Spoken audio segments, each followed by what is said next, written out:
So Benavidez is coming into this fight with an impressive 29 wins, no losses, with 24 of those wins coming by way of knockout. That's an 83% KO rate, which is just insane.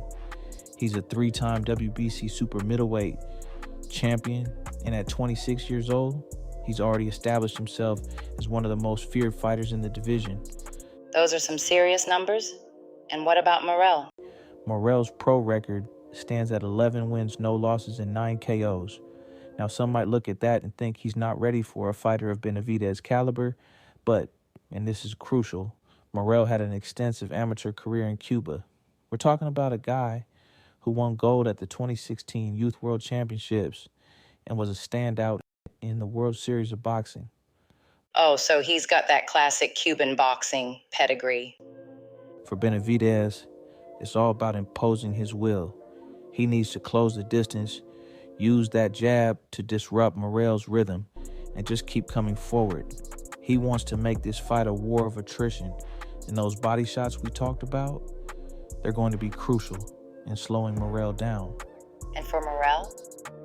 Morrell needs to use every bit of that Cuban boxing schooling.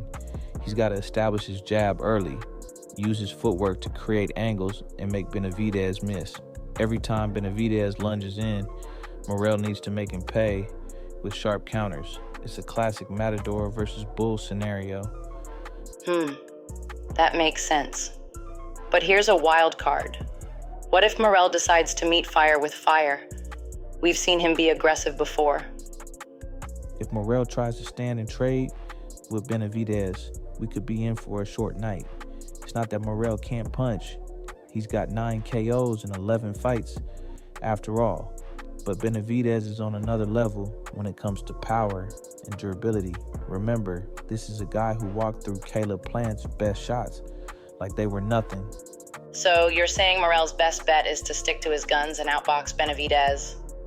Exactly. But here's where it gets interesting. Can Morrell keep that up for 12 rounds? Benavidez is like the Terminator. He just keeps coming. In the later rounds, when fatigue sets in, it becomes harder to maintain that perfect technique and movement. That's a great point.